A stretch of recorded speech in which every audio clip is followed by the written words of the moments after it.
All right, welcome. This is Something More with Chris Boyd. I'm Chris Boyd, Certified Financial Planner Professional, and my office is Asset Management Resources. We're a registered investment advisor firm in the Hyannis area, and we're in the same office suite as my brother's estate planning law firm, Boyd & Boyd, PC. We have an office in Dedham with my associate, Michael Byrnes. He's also a Certified Financial Planner Professional, and our show is a financial program. We call it Something More because we like to talk about not only those important dollar and cents issues, but also the quality of life issues that make the money matters matter. I like it. Today I'm joined by Mike Byrnes, and we're going to be talking about marketing a little bit, his expertise, and he's going to turn the table and interview me a little bit for his show. I'm so excited, So part of the Financial Planning Association's brand new announcement, they have the Coaches Corner, and Byrnes Consulting was picked to help with business growth strategies. So this is going to be a perfect topic. And there's only a few firms that were picked for that, huh? There's 6. So they have cybersecurity, they have compliance, and we're excited to That's very cover cool. growth. I would be interested in hearing more about that too. Well, we want to focus the show on you. So, right. So Curious this mind. this is going to be for the 23,000 FPA members. You're going to be shedding some great light on why you maybe have a radio show and some other things, and maybe lessons learned over the years. Very good. Well, thanks for being on my show as well. Sure. So we talked about maybe reversing the interview. Chris is always the person that's interviewing the guests on the show, and I'm excited to flip the reverse the roles on you. I'm not sure. Should we switch seats in the whole process? I'm used to being in the interview chair. So, the hot seat. Yeah. So that'll be fun, though. Thank you. Yeah. So I actually know a lot. I've known Chris for years. And your radio program goes all the way back 11 years. So how did you get started? I was trying to think when we first met. It was some program in Cambridge through the FPA, I'm pretty sure. And I'm not certain, but I think it might have been around 2000, 2001. Does that sound right to you? Yeah, I think it was a long time ago. I don't think they have that conference anymore. No, they don't even have that conference anymore. Yeah. But that is right. We met. It was a while back. Yeah. So anyway, back when we probably both had hair. Sorry, the radio people. They probably think we have big bushy hair, but yeah, right. No hair anymore. But yeah, so for the radio listeners, we're actually recording this, so we'll make that known at the end. But you can get this on Byrnes Consulting's YouTube channel, hopefully. So you can watch and see what we look like. Right. A little different way of viewing things. Behind the scenes, yeah. And that's available, both of those are available on the web as well as through like in a cable access community show. Right. And you actually record this and make it into a podcast, right? We do. Record our program every week and post it on all kinds of places for our podcast. We post it through our website, through our Facebook page, fan page, goes on the radio station's page, and iTunes. And it all does that through Libsyn. We post it through Liberated Syndication or something like that. Okay. And it goes, once we post it there with the description, it goes to all these different locations automatically. I know we want to get into the topics, but what's your website address so people can find it? It is amrfinancial.com. Perfect.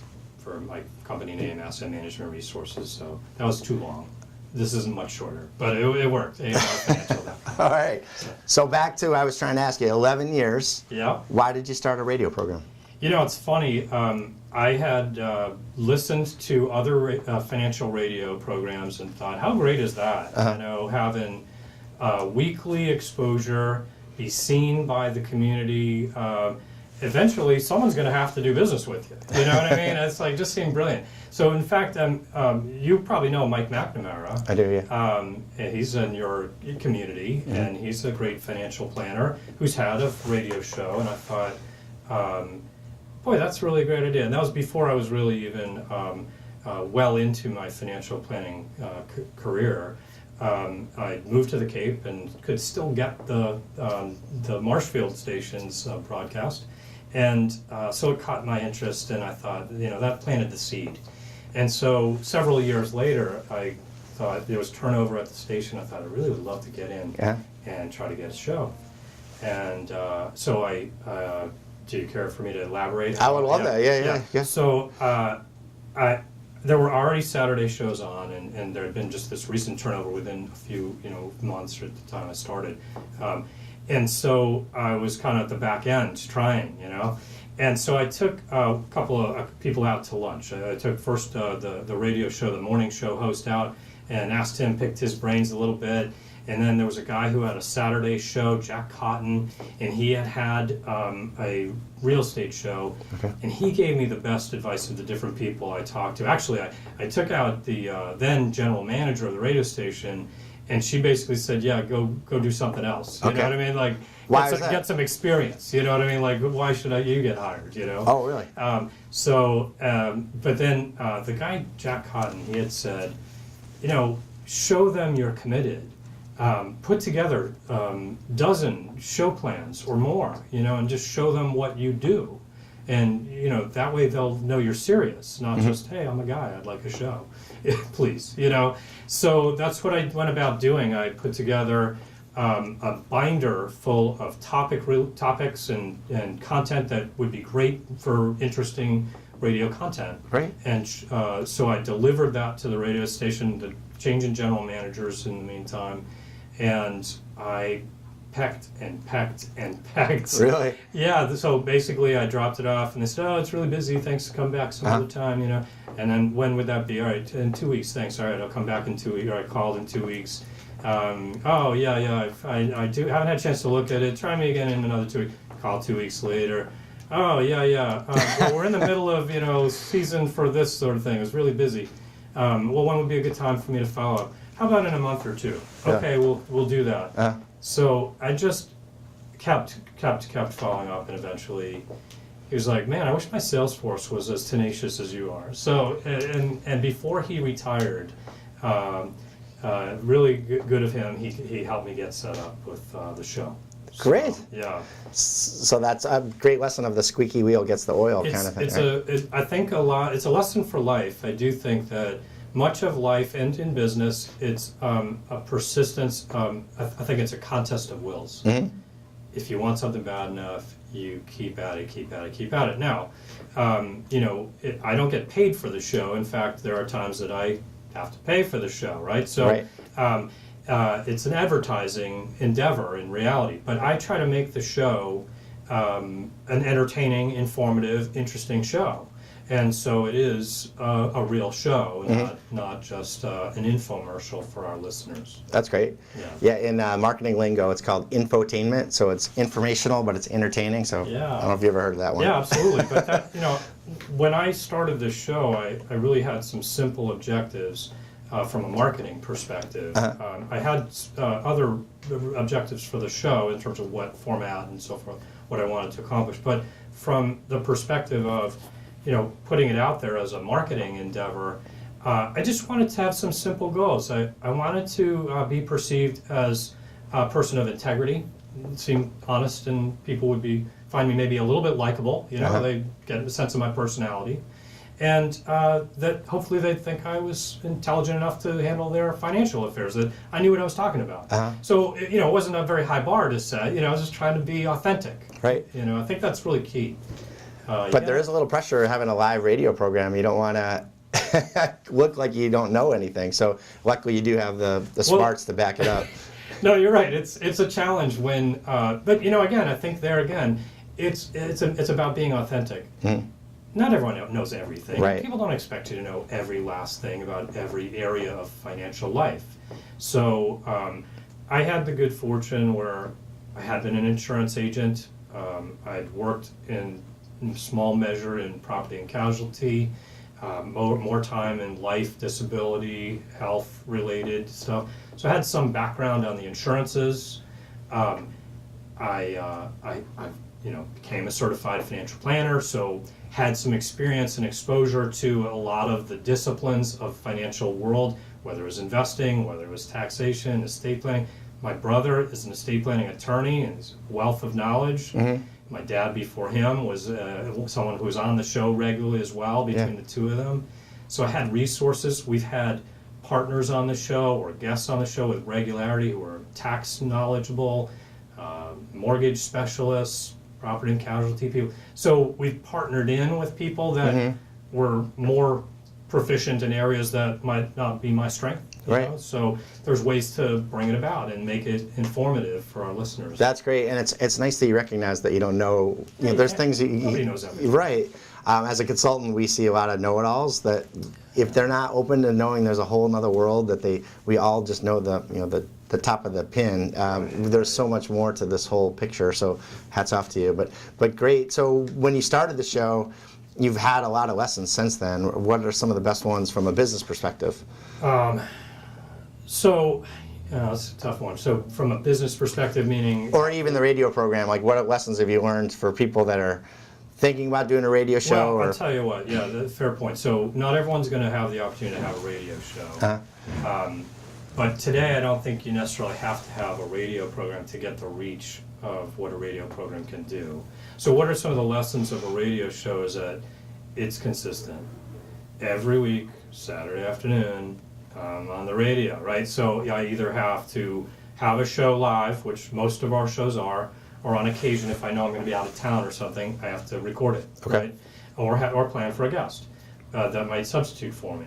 But most of the time, it's me, right? Yeah. So I would say if someone's looking to do something in a similar vein, I think today with the, avenues of YouTube and social media and podcasts and all kinds of avenues, live streaming or whatever it might be, you don't necessarily have to spend the same kind of money and get as far reach and benefit to do a radio show. You can do it pretty effectively with a podcast, whether it's with video or without video. You could do short snippets where you're just sending something out there into social media every week, every month, whatever it is, on a regimented basis, and you're talking about things that are of interest to you. Right. And I think that's the key for me is, be authentic. Talk about what interests you, and tie that into your business. Well, something that you must love doing this because you're giving up your Saturdays. How many people would do that? So hats off to you for having that dedication. Well, there are times my wife kind of says, "What were you crazy?" You know what I mean? It's not always ideal in that respect, but you know what? It's a lot of fun. So I guess it's something that I've been kind of a junkie for talk radio for a long time, a news junkie, that kind of thing, and so.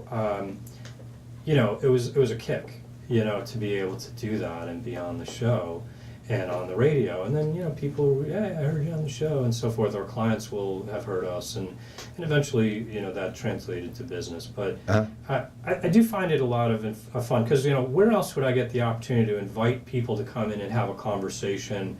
I've had conversations with, we were just saying before, we're going to have another conversation with General Michael Hayden, a national great guest. In the midst of the financial crisis, we got to have a conversation with Barney Frank, making some of these rules in Congress about how to address this. We had celebrities, Chris Matthews and people like that. We've had... now you make me feel really bad. Like I don't deserve to be on this show. But we've had all these great, high-profile people, and where else would you get, economists and portfolio managers. And then we've also had local success stories, local business people who've made it very effective, very successful in their field. Wouldn't that be a great, as a marketing person, as a business coach, to be able to sit down with some of these people who had great success and say, well, what did you do? How did it work? How did you deal with this thing with your staffing? Or how do you run 5 restaurants? Or whatever it might be. It's fun. You know what I mean? It's an opportunity for personal growth. So it's not all work. Don't get me wrong. You know what I mean? It's giving up your Saturday is. I went to a talk just recently at the annual retreat, and one of the talks was about how to he was like I forget the title. It was something along the lines of stop pretending to work hard. And the gist of it was this guy was able to take his work calendar, and he's only working about half the work days of the work year. So excluding weekends and everything. Right. It's like, wow, that's really great. So I'm having a conversation with him, and he's like, well, the first thing is, take Fridays off. And I'm like, well, before I do that, I'd have to take Saturdays off. So, I was like, I got a long way to go to start slowing down. But it only is worth doing if you enjoy it. Right? And by the way, we should, because I know what you're talking about, but the retreat, it's not like the group hugger retreat, it's the It's a financial planning conference. Financial Planning Association has a conference Right. every year, and this one was really worth. I've never been before, but this one was really great because they had a lot of legends in the field of financial planning. Some of the founders of the field, which made it really interesting. And I know you've had some conversations with Hannah. What's her last name? Hannah Moore, yeah. Hannah Moore, and her podcast. Which, say the name for me. We recently just did the video, so now you're a financial planner. Now what? I think I messed it up a little bit, but that's close to it. Yeah. Now what? Right, and so she actually recorded one of those sessions for her podcast. Very good program. So we got off on a little tangent there, Sorry but back on my original question was, how has it helped your business? What have you learned? But one thing I think you just touched on is, by having these guests, it's kind of a win-win-win. Like, it seems like you help the listeners with some great advice, and you help those people that come on get some exposure, which then they probably reward you and have a stronger relationship, right? So you build up some nice strategic alliances. Yeah, I won't say that the people we've had as guests have necessarily become clients, but I will say that... Have they given you leads, though, or maybe introduced you to clients? Not so much that, but I will say this. You need better guests. Yeah, right. I've had great guests as a result, but think about it this way. If I'm having these interesting conversations with people who are leaders in our community, when people come in to see me, that affects their perception of my stature in the community as well. And so people, and the other factor is that even if people haven't heard the radio show when they come in, it's a point of differentiation that they recognize that he must be pretty knowledgeable. He must know something. Be pretty quality as an advisor to be able to do that. So it creates an impression that is good for marketing. There's a small element of celebrity, big fish in a small pond, if you will. You know what I mean? And not that I think it's really all that. Explain what do you mean? What do you mean? Well, I just mean, people come in and they go, "Oh, I listen to you every week." They feel like they know you. And that's good. I'm trying to be authentic. I'm trying to let them know me. And so sometimes that comes across with an element of a more confidence in my abilities and a little more trust than you would have with someone you just met in a financial relationship. Is this someone I trust and really want to work with? Right. We've kind of crossed some of those barriers a little bit right off the bat. So the first meeting when I meet with clients, most of the time I'm listening to them and getting to know them, because a lot of times they kind of already know me. Right. You know what I mean? So, or they feel like they do, at least. They feel like they do. Yeah. So in terms of value from the show, look, we get business from the show. That's a big part of why I do it. But it's, as I said, it's really because it's a lot of fun. But the reality is, at times we do the show where we have some kind of giveaway, and it tends to be in the early part of the year. People are more attuned to thinking about financial planning. And it's New Year's resolutions, that sort of thing. Okay. And so as a habit, what I do is I give away 10 portfolio reviews, comprehensive portfolio review, and I elaborate in quite detail on the show what I'm going to give them. And from that, I say we're going to give away 10 of them, and inevitably we'll give away 10, maybe a few more, because at the last day usually a few more calls come in when we're kind of wrapping it up. And that inevitably, some people will not be a good fit for us. They're just looking for some free advice, or they just have an issue that they're trying to get some counsel about, and that's fine. Right. But the other people that come, some of them are kind of looking for the right person, and it gives them a chance to kick our tires, as it were, and see if we're a good fit. And so we typically will pick up $2 or $3 million of business, of assets under management for clients over the course of the year. But a lot of it comes in that first couple of months of the year because of the offer we give away. It sounds like maybe we should do it every show. At least one a show. But I really don't think so. I think because then it becomes more of an infomercial. Right. And I think people appreciate the fact that we're not trying to sell them every show. I mean, I have a commercial and that sort of thing, and I do offer our service, complimentary consultation. I remind people how to reach me. Right. but I'm not trying to sell them every show, and I think that's part of the reason our show works.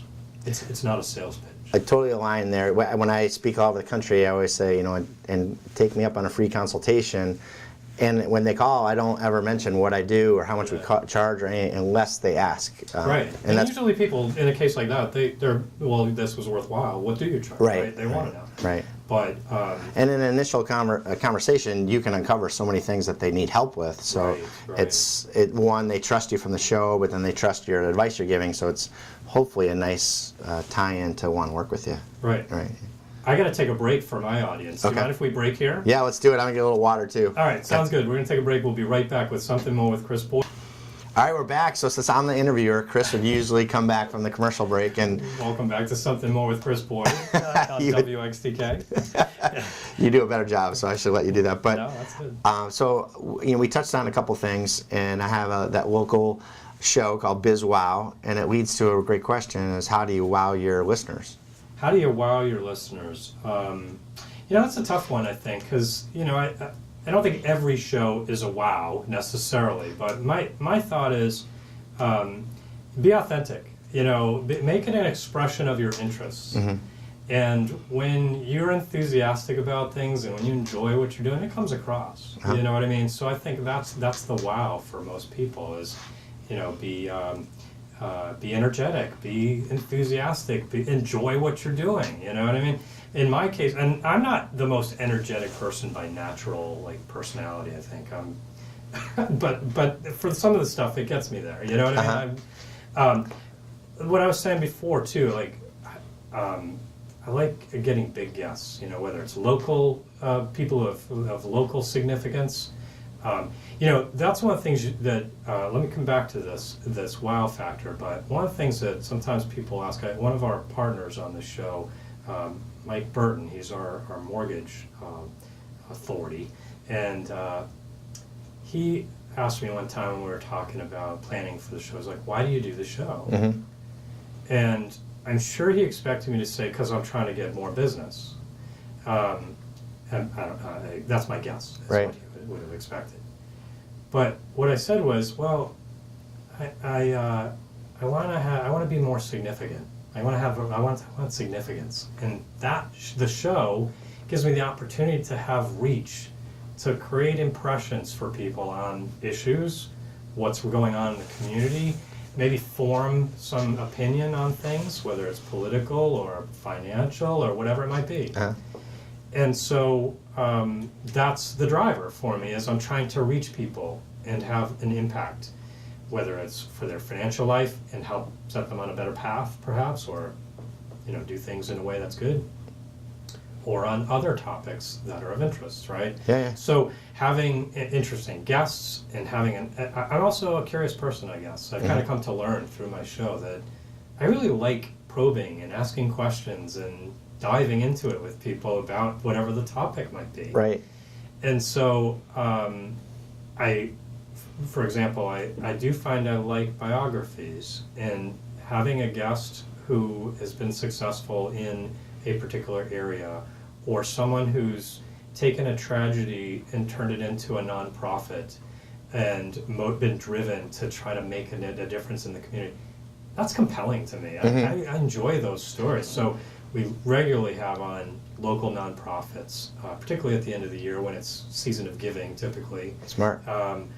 And we try to help promote them. I feel like that's an opportunity to try to give back and have an impact in the community favorably, right? Showcase people who are doing great things. Showcase interesting people that other business people like myself, I'm a small business owner, they can learn from. How do they do it? Why do they do what they do? How do they come about?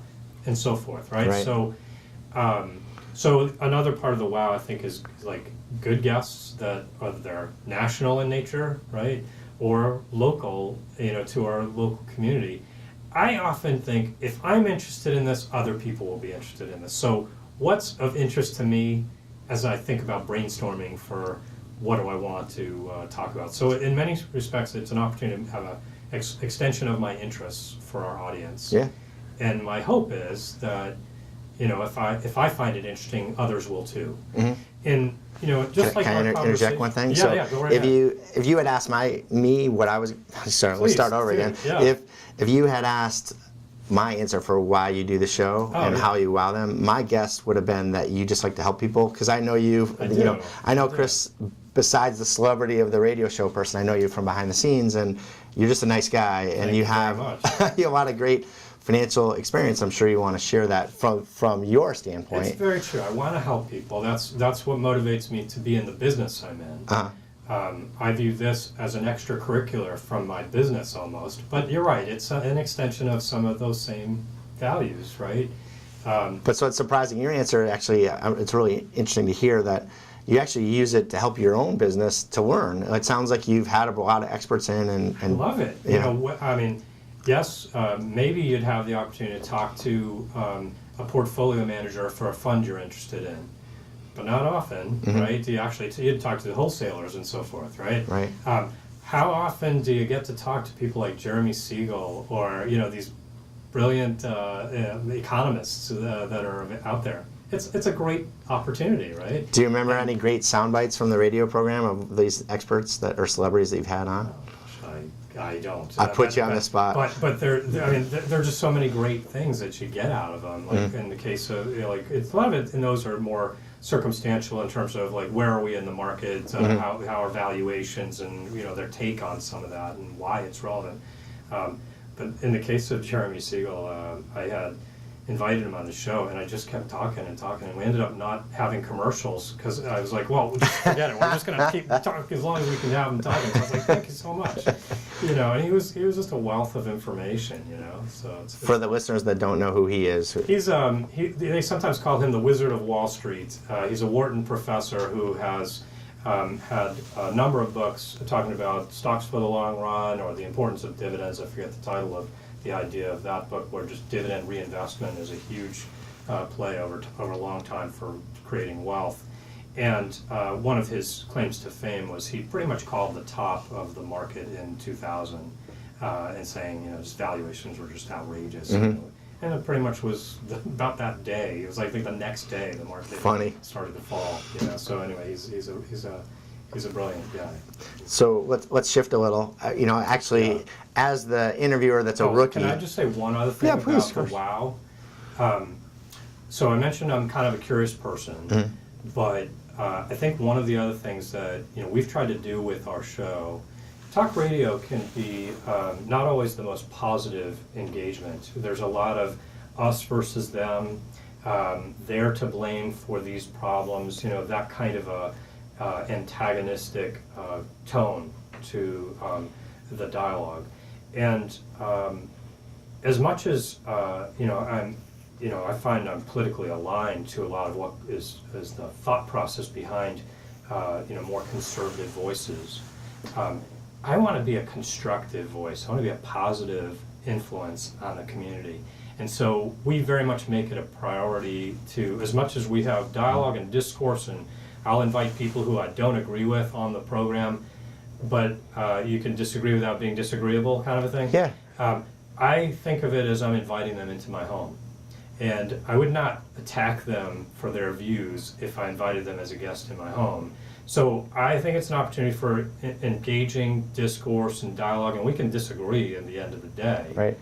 But the tone of the show, I try to make very positive, and I just think that's, again, one, it is an extension. I'm representing not only my own views, but I'm representing my company a little bit and showcasing our services along the way. I want to be a positive force in the community, not one that is antagonistic. Can you teach that for our government leaders so they learn from you? but I think that's another important thing to think about when you just get off and spout off about views. People want your authentic views, but how you express yourself can be relevant. And so I just think that's another thought to share, that sometimes that can be cumulative over time. Okay. So we talked about wowing, and this kind of is a nice tie-in. Yeah. We talked offline about financial advisors have different regulations, and you can't have testimonials. So I'll tee that up so I don't want to get in trouble. But what are some of the great feedback that you've heard from your listeners over the years? We had a 10-year anniversary show. This is our 11th year. Just last week started our year. I started year 12. We had our 11th year anniversary. And for our 10th year anniversary show, my team got together some of the past guests of the show to come on and say congratulations and some positive feedback. But in the midst of that, we had callers call in to share some of their favorite shows, what they liked when, things about Social Security guests, or, things that were on a particular tax topic, or we had the bishop of the local Archdiocese? Diocese, yeah. So this diocese come on. We've had all kinds of interesting people, and people would call in and share, oh, I get so much out of your show, really appreciate it, thanks for doing it, and it was such a charge, to hear that kind of feedback from our listenership in the midst of some of these great guests calling in as well, and being kind to take their time and share their enthusiasm as well. So that I don't know if that's what you were looking for. It is, yeah, and it actually kind of ties in a little bit of how you started to become an RIA. Let me tell that story. Yeah, I told you. Our FPA listeners will appreciate some of this probably too. So there's different channels that people work in the financial world. Different types of advisors. Advising. So some people are in the broker-dealer world, they're registered representatives. Sometimes in that line of work, they're at least partly typically paid by commission compensation, and whereas registered investment advisors are paid by fee compensation, not through commissions. Both can give you good advice. The compensation doesn't determine whether you get good advice or not. There are other differences. We talk a little bit about the fiduciary rule and all this kind of thing. But getting into the compliance element is another story, right? When you're in broker-dealer world, there's a self-regulatory body that oversees broker-dealers and the representatives of those broker-dealers. It's called FINRA today. Back then it was called NASDAQ, or NASD rather. NASD. And so when I got the radio show, I was really excited, and I talked to my broker-dealer, and they were like, that's great.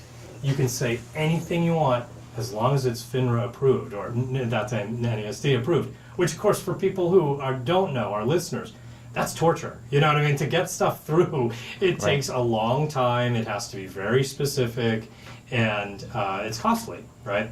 So that was a very challenging thing. So when I started the show, it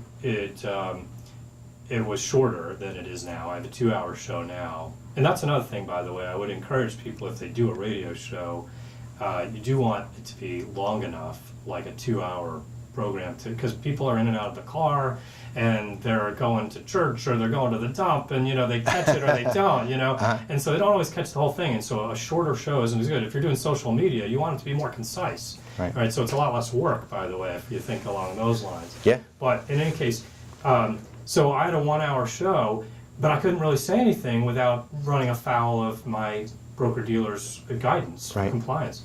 So that ended up being, and so I did a lot of interviews then as well. That's led to my interview kind of format, rather than just, hey, what's your mutual fund? Let's talk about it, that kind of thing. And that was good, but it had an impact on my business model, because I thought, this is just not sustainable. I'd always thought, when I get to 100 million, I'll think about becoming an RIA. But, as a firm, when we have that much money under management. But at the time, I had a lot less under management, and I started thinking, well, maybe I should do it now. And we ended up deciding to go RIA without a lot of assets under management. And it turned out my timing was stellar. It was 2008. Who knew? But as it turned out, that year, I ended up making as much as I did having gone RIA, with some additional costs for some of the services that I had to replicate that the broker-dealer had provided. But I did okay. But I think it was relevant to me in my situation because I felt like it ultimately more aligned my my business structure with my clientele. We became more focused on financial planning. We became more focused on the process and less about the transaction.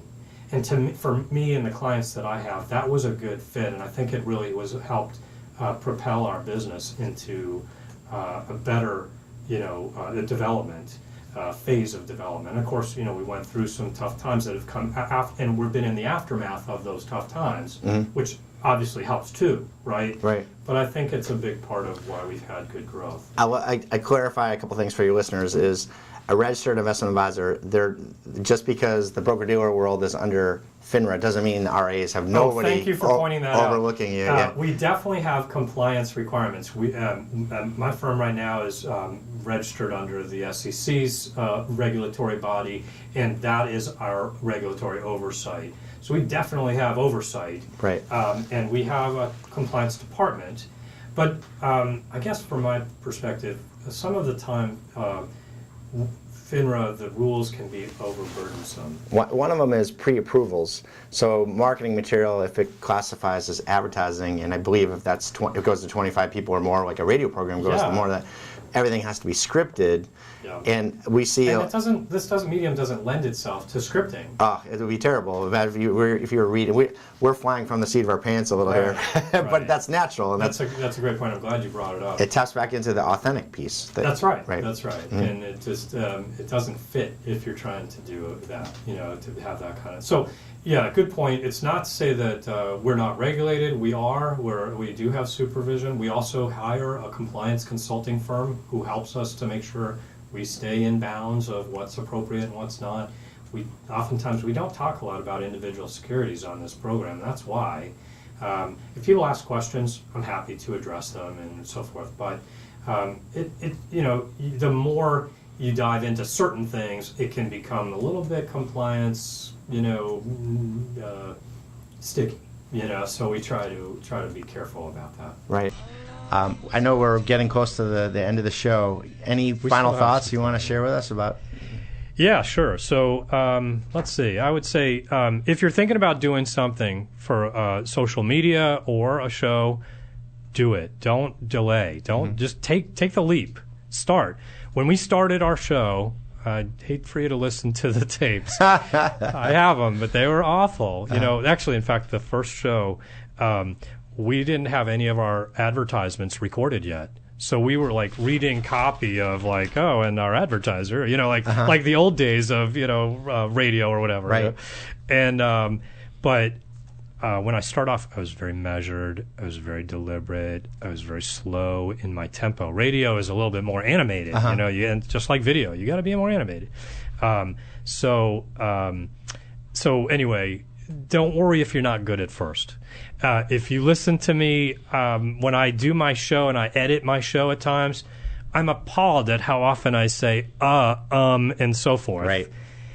But again, that's natural. People do it. You can improve on it. If you hear yourself and you listen back, and no one likes the way they sound, right. Don't worry about it. It's just be authentic. Try to come across with what you want to share, what's the information you're trying to share. And I think, honestly, Mike, I think I ought to be doing more on video as well, because there's so much to it. I didn't get to even ask you about all the great things that you guys talk about, video and email, and I had a whole host of things I wanted to pick your brains for. Maybe we'll do a little bonus footage on the video. Let's do that. And we can post it on our website as well, or a link to your website with some of that great stuff. That'd be terrific. But I would say to our listeners, thanks for indulging and on my end to hearing about our kind of journey in this regard. But when I think about the radio show, I think it's an opportunity to share a lot of things, a lot about our interests and so forth. I would encourage our other listeners, our FPA listeners for sure, to be thinking, there are ways you can extend your reach. How can people get a hold of my thinking, and how can I differentiate what we are about, whatever that is?